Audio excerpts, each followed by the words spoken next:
Okay. So Katie came up with the cute graphics, huh? Now this is really, if you look in your binders, you will have a printout that we made that has this PowerPoint on it, and you can keep notes right there as we go along. This came up in our retreat yesterday about conceptual framework.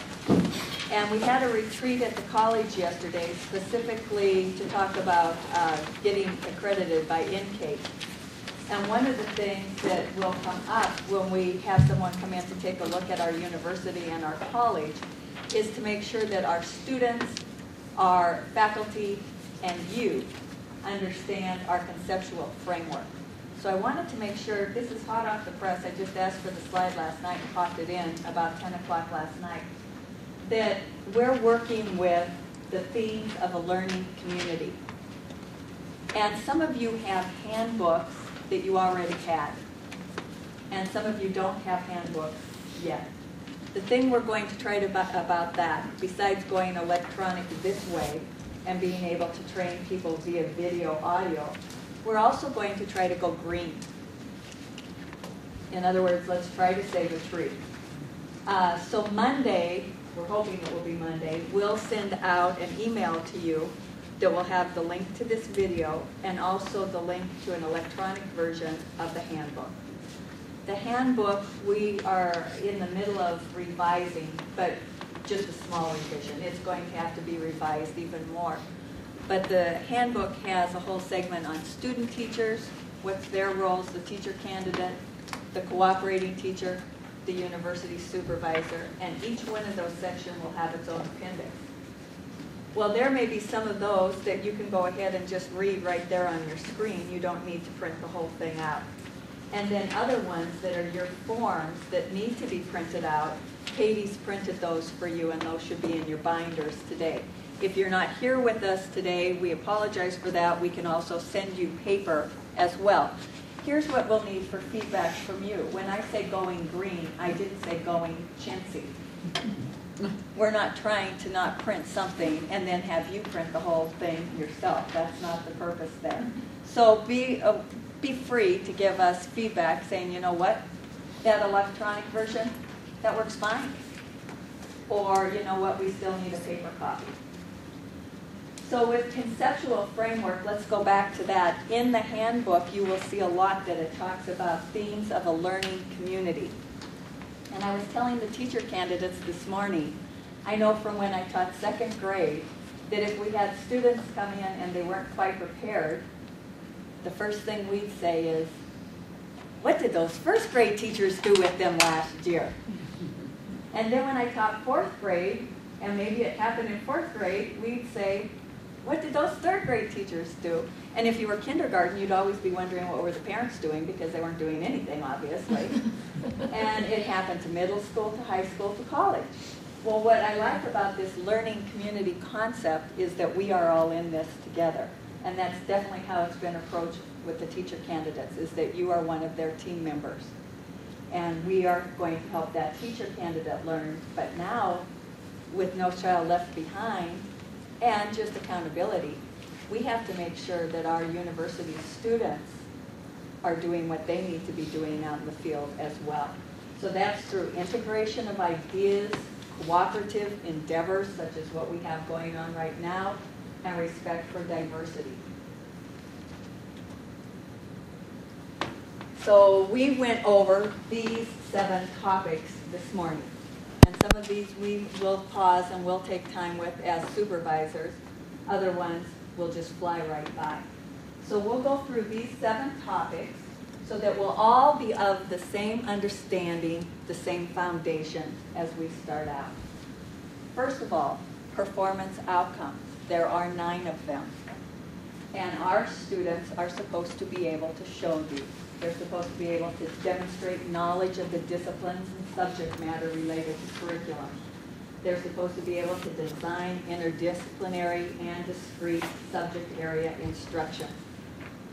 They need to be able to use appropriate technologies and resources to enhance instruction and to design appropriate and authentic means of assessing.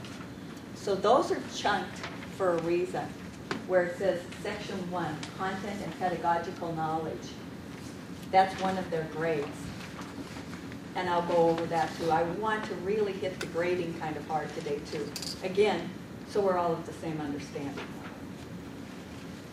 So no big surprises there. That's Section 1 of Performance Outcomes. Section 2 talks about management skills.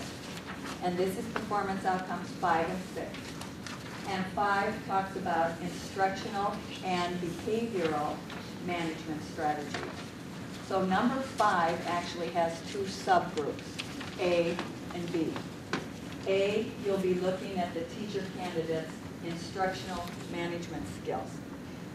I really had a principal in Great Falls who really hit this hard with us, and I appreciated it.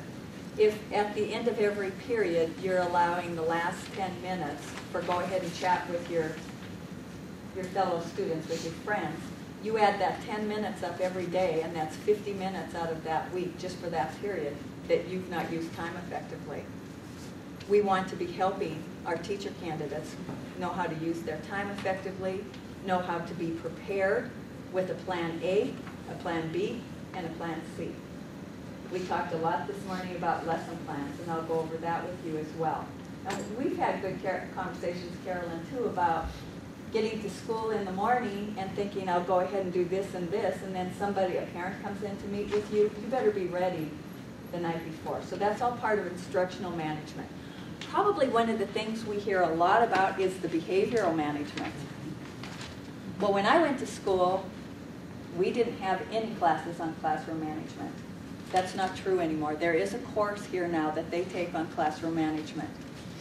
And then when they come back here for their seminars, Dan Gillen has set up that they have another experience with classroom management. And they need it. You think you understand it, and then you get out in the field, and I mean, how many of us have taught for 25 years and thought we had it, and then it changed the next year anyway? And then engaging the students in activities that promote critical and creative thinking. So that's that section for grades. The third section talks about respect for diversity and professionalism. Are we helping our teacher candidates know how to design learning environments to accommodate different learning styles, abilities, interests? That's huge. Just because you're 8 years old and in 2nd grade doesn't mean you all are of the same playing field, and we need to be able to help our teacher candidates understand that and address it. 8, communicates clearly, accurately, and professionally with students, their families, colleagues, and community members. We hit confidentiality hard this morning. While they're student teaching and after they're student teaching, they don't say anything about that school, that faculty, or those students. One thing I really picked up on too, and I'm sure you have too, is just about the communication, how much colloquialism and slang we can use in our language. Right, you guys? I'm from Butte. I should have said, right, yous? But boy, do I hear that a lot. And they'll hear it too when they do their video, but that's okay for us to be there to point that out to them. That we don't all speak clearly all the time, but we can sure try because we are role models. Ken? Nancy, just to emphasize that point, I had a student teacher last semester who had a death in the family and forgot to communicate with the cooperating teacher. Contacted the attendance office via voicemail. And unfortunately, the principal was looking then for that cooperating teacher because there was no one in the classroom. And the student teacher was gone for 4 days, came back 3 days sick, and still was not able to get in. And boy, that cooperating teacher was not very happy. And it took quite a bit of schmoozing to get things settled down so it all came back to it. So for them, they need to know how important it is to cooperate with that cooperating teacher. You know, I think that's really a good point too. And we talked this morning about this is your step into a professional realm, especially when we talked about confidentiality. It's just like being a doctor or an attorney. You don't talk about your cases to other people. That's also true with communication. And honestly, sometimes I think people think that because you're 22 years old or 21, you get stuff. And sometimes people don't get it. So again, that's a big role that you serve, is being that liaison and sometimes helping instill some common sense and common courtesy. Yeah. And now this last one too, I remember hitting this with Susan, that it became two parts. Do you remember that? That the performance outcome reflects on professional responsibilities. The second part was the part that got added into this professionalism, and demonstrates commitment to fairness and the ability of all to learn. And that kind of goes back, I don't know if any of you were in teacher expectations and student achievement, or Jessa, Tessa, the same thing. If you have some kind of a bias thinking so-and-so is not going to ever be able to learn this, we're finding that's exactly what happens. So we need to make sure our teacher candidates are very fair and equitable across the board. So those are the 9 performance outcomes and how they're chunked. And then we'll go over, again, when we talk about grading, how those work out. Don? Last semester I had a student teacher over at Hellgate High School that some of their students were failing, and the supervising teacher insisted, or was asking her to contact the families, and we kind of had a problem with that. And it was some of the faculty members as well got involved. The principal was aware of it, the horse on that, and the general consensus that it was not a good idea for the student teacher to contact. I'd like to just kind of get some feedback from somebody else with regards to that, if they felt that was the appropriate way to handle that or what. Yeah. And I know you need to leave early because that will fit in really well with our grading and evaluation. And at the very end, I've left time, I hope, for tips of the trade, things that we would share with each other, and some small group work. Just for one quick answer for that so that we can move on and we'll come back to it, and I hope you're still here. Otherwise, Carolyn will give you good notes. That it's still, we're going with accountability, and I'll get into that a little bit too with our co-teaching model that we've talked about before too. It's still the cooperating teachers' accountability. And you know, that's a good thing that our office doesn't hear all of that kind of stuff unless you tell us that.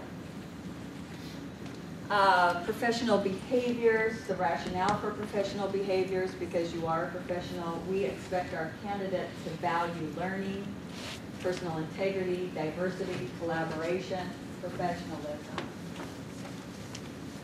Now this is really small print, so it might be even easier for you to read on your handout. But are you all aware that there are 4 seminars? Are you all aware that you are invited to any one of them that you want to come to? I would love it. I just attended all 4 for my first time when I got the job. Talk about a connector. You know, and again, I'm asking you, do you want to come back out of your own free will, you know, at 4:30, right, Dan? 4:30 till 6? 4:36. All right, but here's the deal, just so that you know. So today's the first seminar. And all 4 of these seminars are mandatory.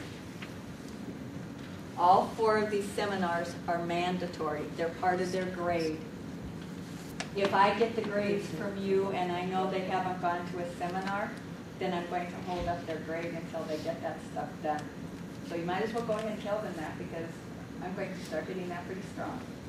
It's part of their professional responsibility to do these seminars. Now this one today is supposed to be in person. By mandatory, I mean you've got to attend one way or the other. The first one, you should be here in person because it's just like us right now. You hear so much more from being in person.